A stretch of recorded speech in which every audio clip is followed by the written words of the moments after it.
Salve família! Ele foi o primeiro homem a ser chamado de patrão.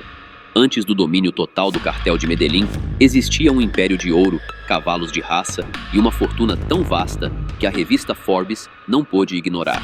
Estamos falando de Gonzalo Rodrigues Gacha, o homem que ganhava $30 mil por minuto, mas que terminou seus dias em um esconderijo que ninguém poderia prever. Neste vídeo, você vai descobrir como um simples camponês se tornou o arquiteto do poder mais temido da Colômbia. Mas antes, já deixe o like, se inscreva e considere se tornar membro do canal para apoiar nossas investigações exclusivas. Bora pro vídeo!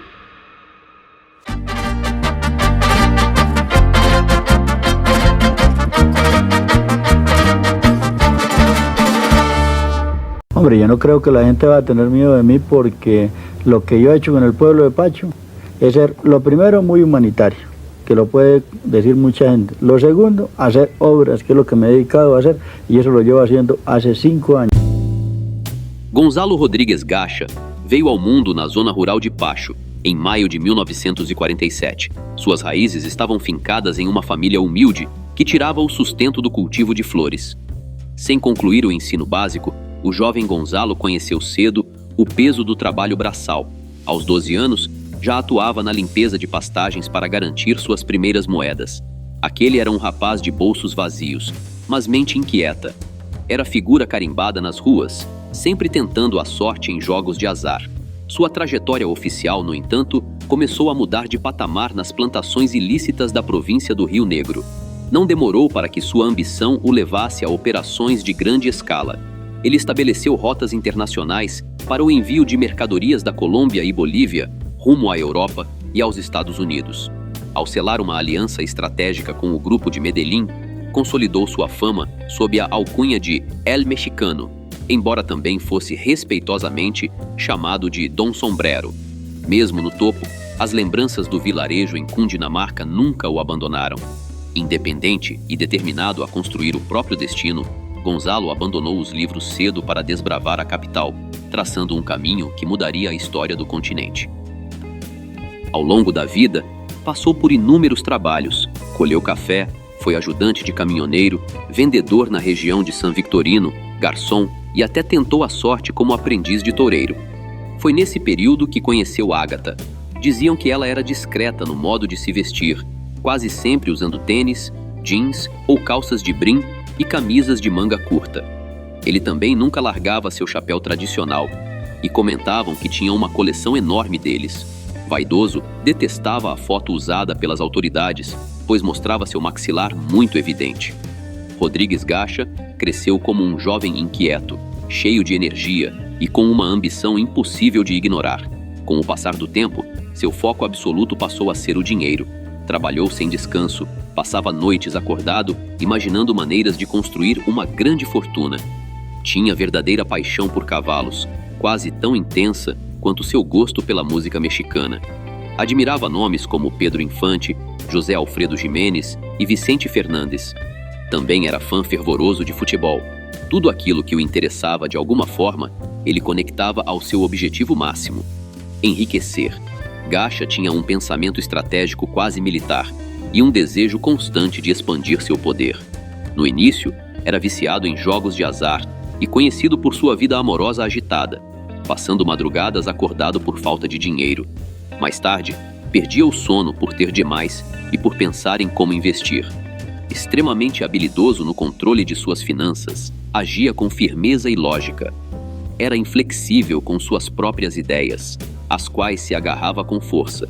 Com os seus, mostrava-se generoso. Com os inimigos, era implacável. Para iniciar sua trajetória rumo à riqueza, Rodrigues Gacha se mudou para Musso, em Boyacá. Lá, entrou rapidamente em contato com Gilberto Molina Moreno e lhe ofereceu seus serviços. Como costuma acontecer nesse universo, os apelidos revelavam muito sobre cada figura, e Molina Moreno era conhecido como o Rei das Esmeraldas. Nesse ambiente dominado por pedras preciosas e pelo medo constante de ataques de bandoleiros, Gacha deu seus primeiros passos como pistoleiro. Passou anos de sua juventude na região dos principais depósitos de esmeraldas da Colômbia. No começo, trabalhou como garimpeiro, aprendendo não apenas sobre o negócio das gemas, mas também criando laços com líderes locais, o que o ajudou a subir de posição. Integrado ao cenário esmeraldista, sua influência cresceu. Essa antiga máfia das esmeraldas tinha origem popular, formada por antigos trabalhadores rurais de Boiacá e Cundinamarca, muitos deles iniciados como garimpeiros e homens armados. Era um grupo marcado pela violência e por sua complexa relação com a sociedade. Com o apoio de Molina e o acesso às minas, Gacha continuou se destacando nesse meio, tornando-se um facilitador entre o comércio de esmeraldas e operações ilegais maiores. Isso acabou abrindo portas para sua aproximação com o cartel de Medellín, onde conquistou a confiança de Pablo Escobar, fator que lhe garantiu um papel de grande relevância dentro da organização.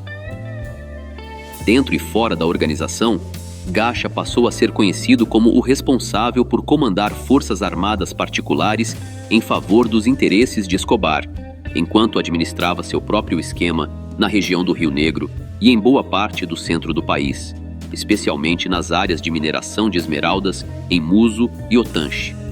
Sua reputação como homem feroz cresceu rapidamente, a ponto de receber recomendações diretas dos chefes do comércio de gemas para se aproximar de Pablo Escobar. En cambio, lo que dicen que son los dineros calientes, nosotros los utilizamos para hacer escuelas, para hacer puestos de salud, para hacer parques, campos recreativos y muchas cosas en beneficio del país.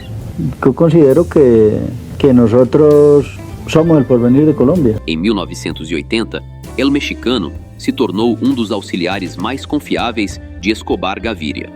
Durante muito tempo, foi ele quem assumiu as missões mais arriscadas e coordenou a estrutura armada do grupo antioquenho, até que em 1981 passou a emergir como um líder com força própria.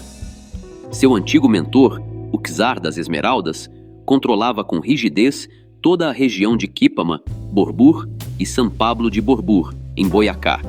Nesse universo da mineração, era ele quem ditava as regras, sem precisar responder a ninguém. Ao se aproximar desse poder, El Mexicano entrou no círculo de um dos grandes nomes do dinheiro fácil na Colômbia dos anos 70. Mas Gilberto Molina tinha rivais e Gacha acabaria se tornando seu homem de confiança, seu braço armado para enfrentá-los. Entre os principais adversários estava o clã Vargas, uma família influente no setor de mineração que havia declarado guerra naquelas terras sem lei. Nesse ambiente hostil, Gacha recebia um treinamento prático e intenso, habilidades que mais tarde usaria sempre e principalmente em benefício próprio.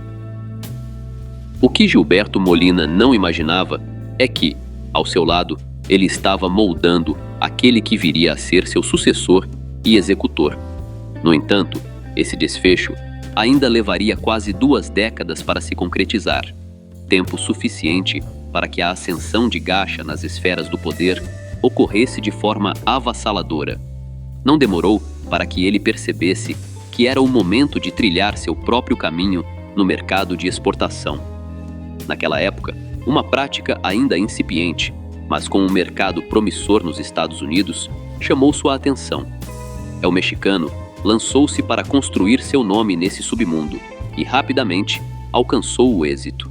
Assim como fez no setor de mineração, ele buscou conexões com as figuras de maior relevância.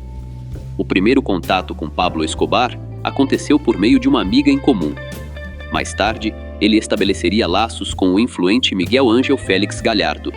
Entre 1974 e 1985, ocorreu um fenômeno que Gacha soube explorar com maestria, a famosa Bonança Marimbera. Esse foi um período em que o produto central do mercado ilegal ainda não era o que conhecemos hoje, mas sim a erva que dominava as plantações. Esse ciclo serviu como um protótipo para o que viria a seguir. As plantações de erva em regiões do Caribe colombiano geraram uma verdadeira inundação de dólares vindos do norte. Especialistas e acadêmicos apontam que, embora os negócios de diferentes substâncias tenham se desenvolvido de forma paralela, foi esse primeiro ciclo que estruturou toda uma economia regional, servindo de base para o império que Gacha ajudaria a consolidar. Foi assim que se articulou a potência que daria lugar, pouco tempo depois, ao mercado global de coca como o conhecemos hoje. Alguns historiadores defendem que foi nesse exato momento que a Colômbia deixou de ser vista apenas como o país do café para se tornar o principal fornecedor estratégico de pó para os Estados Unidos. As mercadorias mudariam com o tempo, mas a estrutura de exportação já estava consolidada. Nesse cenário de transição, o nome de Rodríguez Gacha foi gravado a ferro e fogo nas fileiras do recém-nascido Cartel de Medellín. No fim dos anos 70, vestindo roupas simples e mantendo um visual comum, ele voltou a caminhar pelas ruas de Pacho. Estava de volta à sua terra natal, mas algo nele havia mudado profundamente. A melhor prova disso era a maleta que carregava. Dentro dela, 500 mil de pesos. Ninguém sabia ao certo do que ele tinha vivido durante esse período, mas todos percebiam seu interesse crescente em comprar terras. Com o tempo, Gacha começou a erguer seu próprio império de fazendas e estabelecimentos noturnos. Uma de suas propriedades mais marcantes foi a discoteca Chihuahua, instalada na praça principal de Pacho, bem em frente à igreja e à prefeitura. Do balcão desse local, costumava dividir doses de uísque com amigos. Hoje, no mesmo endereço, funciona um bar e restaurante chamado Chihuahua VIP. Os atuais donos do local, assim como muitos moradores de Pacho, evitam falar sobre Gacha e não autorizam que ninguém suba ao segundo andar, onde fica o famoso balcão associado ao antigo patrão. A impressão na época era de que a fortuna dele podia comprar absolutamente tudo. A polícia chegou a bloquear ruas inteiras para que ele circulasse sem qualquer incômodo. Talvez temesse que sua exposição atraísse riscos, mas naquele momento acreditava-se intocável. Gacha controlava 34 empresas e 21 fazendas, além de cultivar um gosto particular por galos de briga e cavalos puro sangue. A partir dos anos 80, todas as biografias apontam o mesmo. Sua riqueza cresceu de forma vertiginosa. Tornou-se um dos maiores proprietários de terra da época e, em 20 de junho de 1988, foi listado pela revista Forbes entre os 20 homens mais ricos do planeta. Alguns veículos diziam que seus ganhos chegavam a $30 mil por minuto. Com tantos recursos, já não havia onde gastar. Gacha acumulava mais de 100 propriedades entre casas, veículos e fazendas, e seu patrimônio parecia se multiplicar como uma plantação em plena temporada de chuvas. Essa necessidade quase compulsiva de gastar o que ganhava acabou moldando um estilo de vida excêntrico. Em sua casa em Bogotá, por exemplo, havia detalhes folheados a ouro, porcelanas de cristal tchecas, tapeçarias persas, pisos de mármore romano e paredes revestidas com seda italiana. Era luxo sobre luxo, um retrato claro do quanto o comércio ilegal de coca rendia para quem o dominava no momento e no lugar certo. A fortuna de Gacha estava espalhada por contas bancárias ao redor do mundo. Instituições financeiras em Londres, Panamá e Suíça guardavam somas tão altas que pareciam ultrapassar até os paraísos fiscais mais disputados. A poucos minutos de carro de Pacho ficava sua residência mais extravagante, Cuernavaca. A mansão era tratada quase como um palácio, funcionando como a principal base de operações de El Mexicano durante seu auge, embora hoje reste apenas uma estrutura abandonada. Na época, o local era protegido por um verdadeiro cinturão de segurança, com vigilantes posicionados nos acessos e nas colinas próximas, atentos a qualquer movimento. Grande parte de sua fortuna era direcionada à própria segurança. No início, sua obsessão era acumular dinheiro. Depois, passou a ser protegê-lo a qualquer preço. Espalhada por mais de 400 hectares, a propriedade era uma fortaleza luxuosa equipada com academia, jacuzzi, piscina, capela, heliponto, estábulos para dezenas de cavalos, campo de futebol e até um lago cheio de gansos. Gacha havia se transformado em outro grande chefe do crime, no mesmo nível de Pablo Escobar, embora, com o tempo, não alcançasse a mesma projeção internacional que seu famoso parceiro. Y además nosotros comprendemos que hoy en día Colombia la consideramos como uno de los mejores países o el mejor país de Latinoamérica.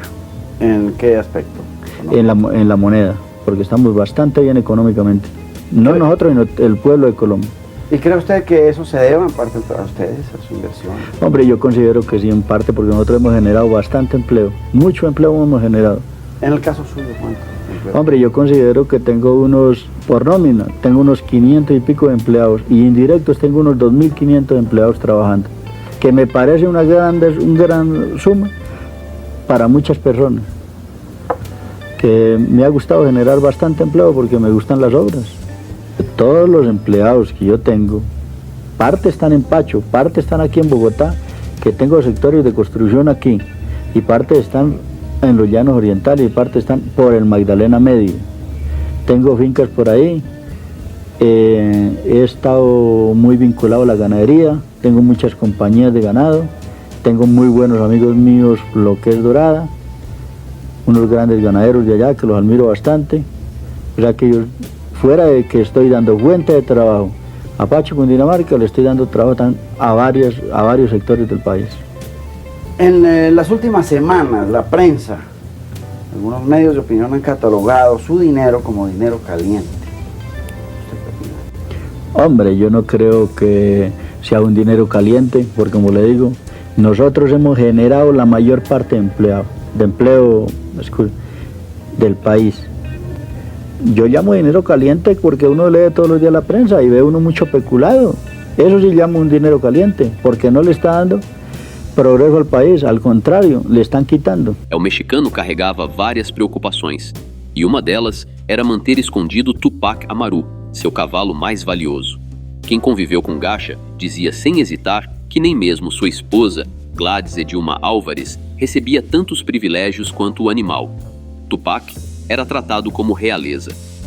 Na Hacienda Chihuahua, onde o comandante militar do cartel de Medellín passava boa parte do tempo, o cavalo ocupava uma baia de 25 metros quadrados, equipada com 2 tipos de piso, serragem e tapetes de borracha, garantindo que suas patas nunca fossem machucadas. Sua alimentação seguia uma dieta impecável, com feno selecionado e ração especial. Para Gacha, manter Tupac por perto era essencial. Acreditava ter com o animal um vínculo quase esotérico, parte de um conjunto de rituais e superstições que ele alimentava com a ajuda de feiticeiros e curandeiros, que lhe prometiam proteção contra qualquer ameaça. As autoridades sabiam que, se ele fugisse, voltaria para buscar o cavalo. Assim, um dos primeiros movimentos do exército após a eliminação de Galã foi ocupar a Hacienda Chihuahua e garantir a custódia de Tupac Amaru. Os dias passaram e Gacha não apareceu, e só anos depois descobriram o motivo. Prevendo que seu cavalo seria confiscado, ele havia trocado Tupac por outro garanhão quase idêntico antes da operação militar. Por tudo isso, Tupac Amaru ostenta um título único na história. Foi o primeiro animal na Colômbia a viver oficialmente na clandestinidade. Relatos indicam que, para protegê-lo, Gacha o escondeu em um apartamento comum no norte de Bogotá. Enquanto as forças de segurança mobilizavam recursos imensos para capturar o proprietário, o animal permanecia oculto sob o nariz das autoridades, sem que nenhum vizinho suspeitasse de nada. Em novembro de 1989, poucos dias antes do desfecho final em Tolú, o mexicano realizou uma última manobra impecável para levar seu tesouro de volta à fazenda Chihuahua. A lenda local diz que, assim como o mitológico Pégaso, Tupac parecia ter asas. Embora não tenha nomeado o equino como conselheiro político, ele celebrava o aniversário de Tupac todo dia 5 de junho, com festas monumentais e banquetes. Nos anos 80, recusou uma proposta de 4 milhões de dólares, feita por empresários interessados em comprar o garanhão. Entre Gacha e seu cavalo, não havia obsessão. Era um carinho verdadeiro e totalmente correspondido. Quando tocavam corridos mexicanos, Tupac respondia com seu melhor passo, firme e vibrante. Do balcão, com os olhos marejados, o temido chefe aplaudia o companheiro. Esse laço se refletia nos inúmeros prêmios e títulos que o cavalo acumulou em cada competição em que se apresentava. Especialistas afirmam que Tupac marcou um antes e depois na equitação nacional, sendo o único capaz de executar as curvas fechadas com a mesma habilidade, tanto para frente quanto em marcha reversa. Devido à sua destreza inigualável, Tupac Amaru foi declarado fora de concurso na exposição de Bucaramanga em 1985, um reconhecimento reservado apenas aos melhores que já existiram. O animal sobreviveu 4 anos ao seu proprietário, mas o fim veio de forma repentina. Embora a causa oficial tenha sido um problema de saúde comum em equinos, muitos locais em Pacho juram que ele partiu de tristeza, sentindo a falta da voz de seu mentor e das canções que ele entoava. Gacha, prevendo o futuro, havia deixado instruções rigorosas. O cavalo deveria ser preservado por meio da taxidermia e colocado em uma urna de vidro em sua baia favorita. O destino final de Tupac Amaru acabou sendo tão dramático quanto o do líder indígena que lhe deu o nome. Em uma decisão controversa, apenas sua cabeça e patas foram preservadas. Hoje, esses vestígios do animal, que mudou a história da equitação nacional, estão expostos na parede de um estabelecimento em Pacho, funcionando quase como uma relíquia histórica.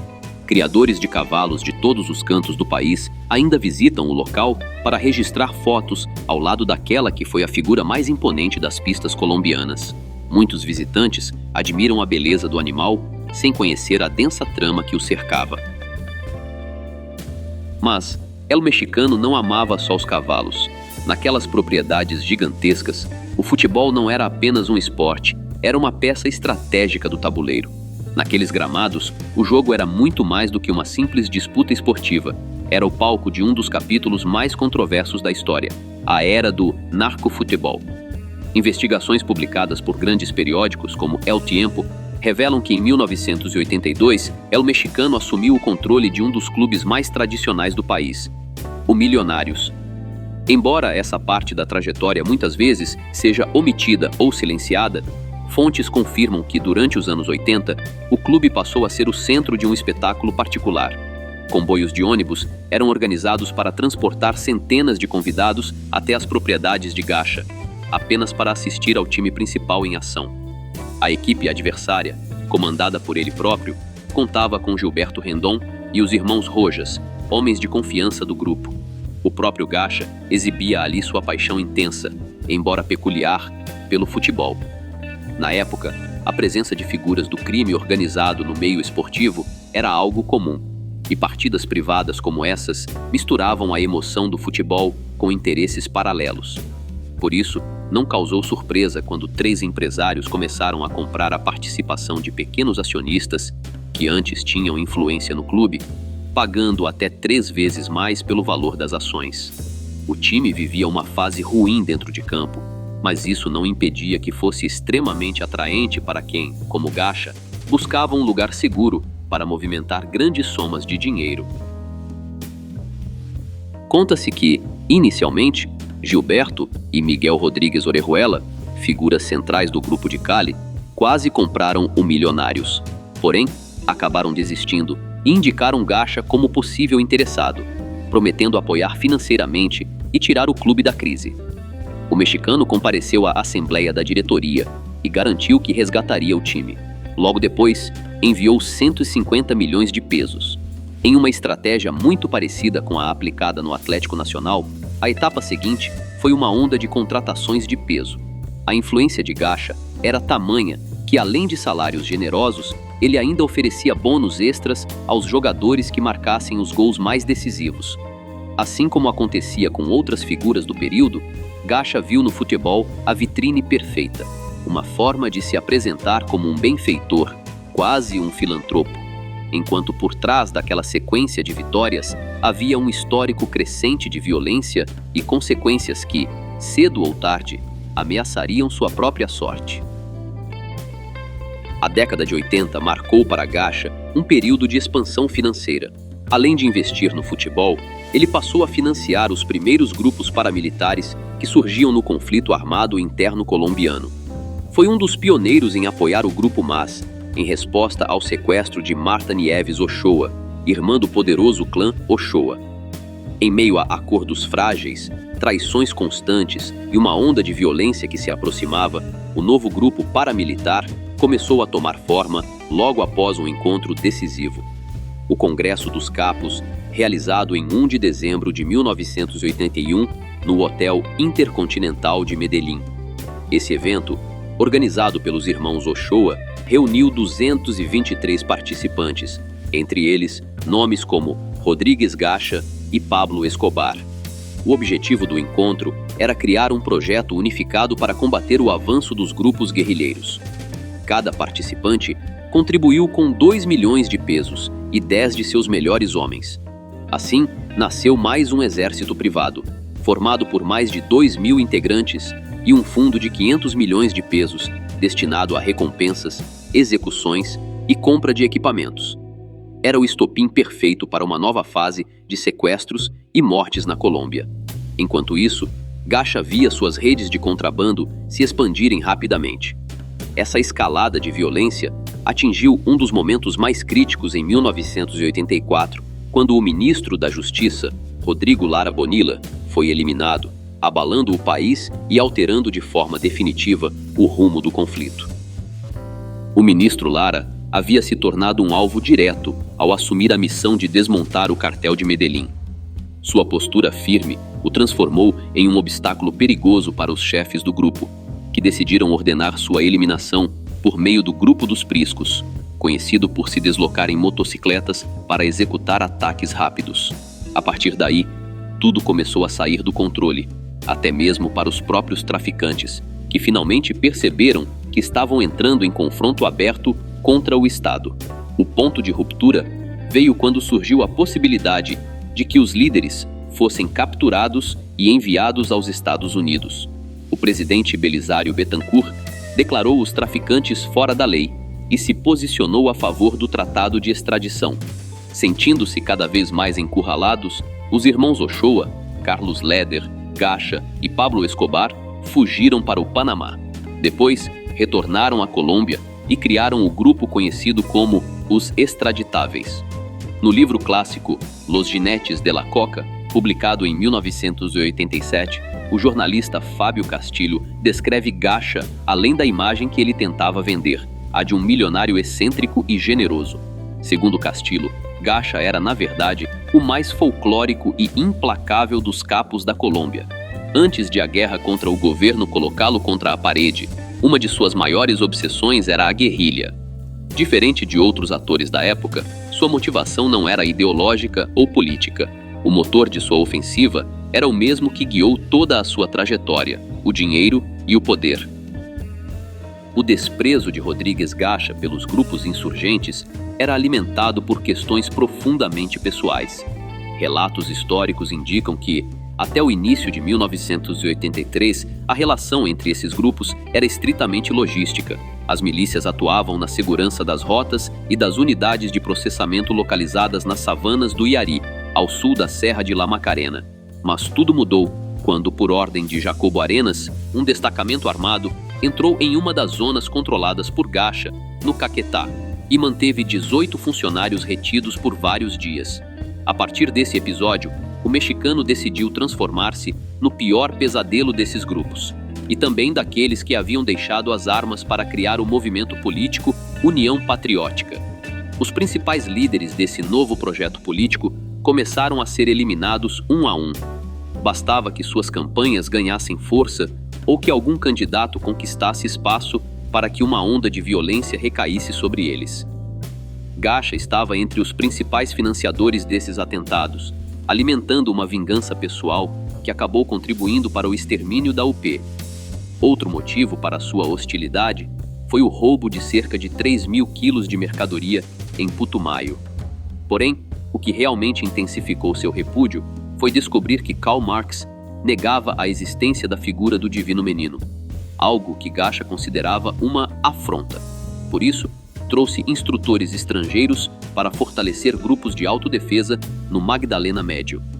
No entanto, a aura de intocável que Gacha ostentava começou a desmoronar.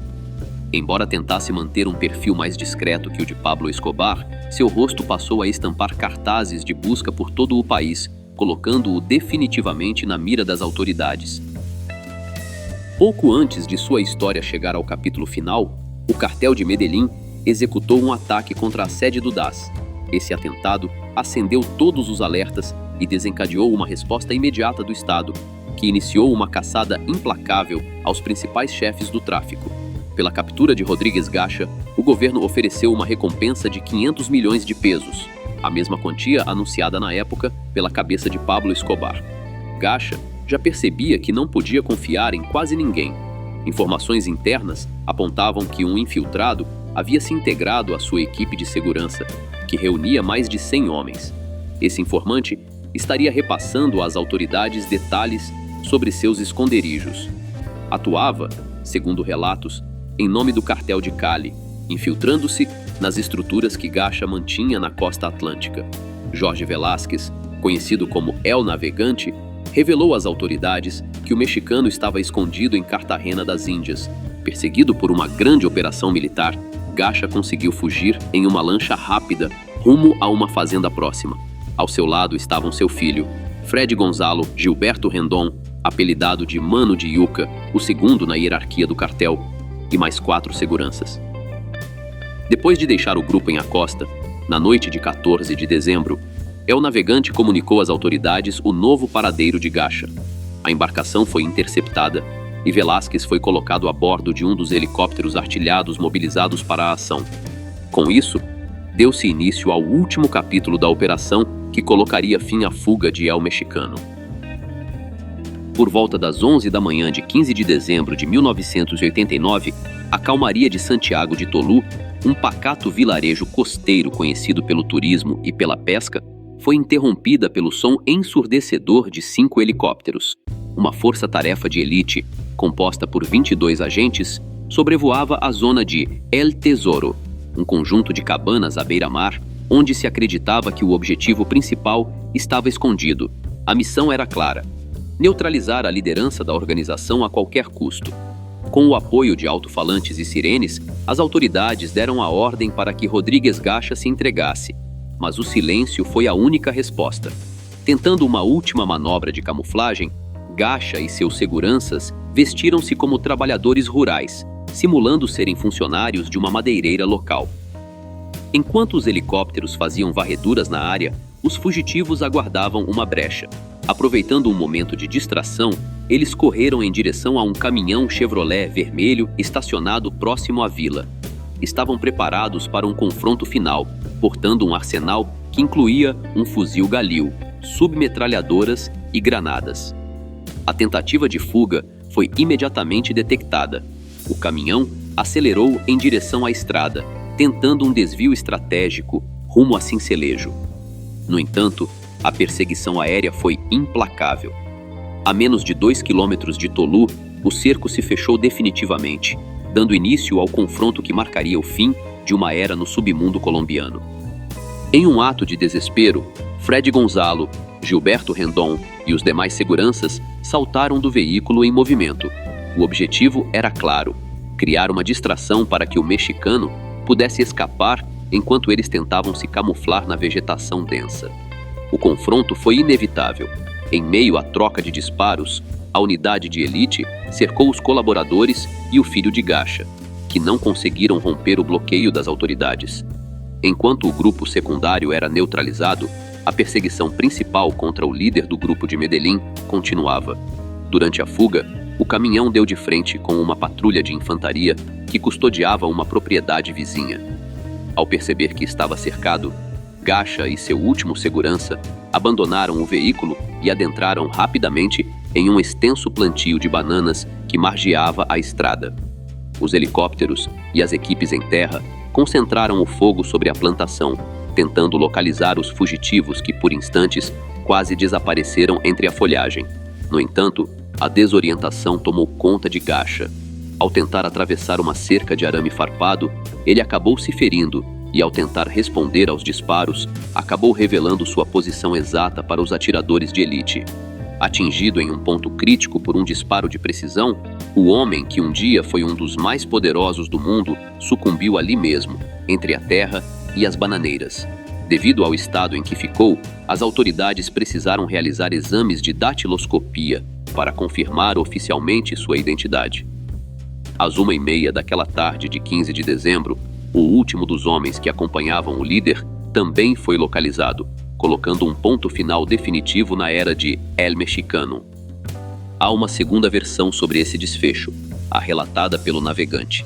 Segundo ele, quando percebeu que estava completamente encurralado, Rodrigues Gacha teria acionado uma granada para evitar ser capturado e levado aos Estados Unidos. Essa narrativa combina com a de um morador da região, que afirmou ter visto o capo pedindo ajuda enquanto tentava fugir, já tomado pelo desespero. Hoje, com mais de 80 anos, Esse morador ainda lembra claramente daquele dia. Ele contou que um dos soldados chegou a disparar contra Gacha, mas o tiro não o derrubou.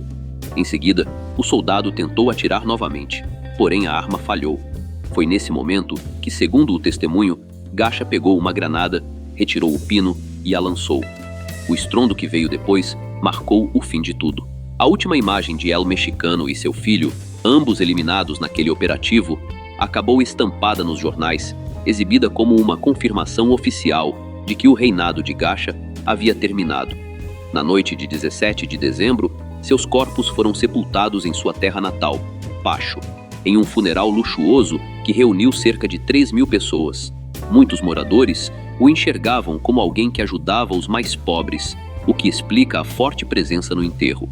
Anos mais tarde, a força da correnteza do Rio Negro acabou destruindo parte das sepulturas no cemitério de Pacho, em Cundinamarca, levando consigo parte dessa história.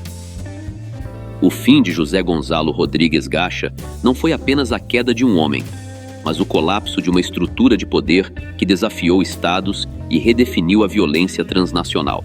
El Mexicano deixou um legado sombrio e uma lição sobre a volatilidade dos impérios construídos no submundo. No entanto, enquanto um domínio se encerrava na Colômbia, as sementes do contrabando já germinavam com força em solo mexicano, dando origem a novas e complexas hegemonias. Para compreender a evolução desse cenário e como o vácuo deixado pelos grandes cartéis foi preenchido, clique no card que está aparecendo na sua tela e saiba tudo sobre a vida e o império de Joaquim El Chapo Guzmán, o homem que transformou o contrabando em uma rede global sem precedentes. Se inscrevam no canal e deixem o like para apoiarem minhas investigações. Até a próxima!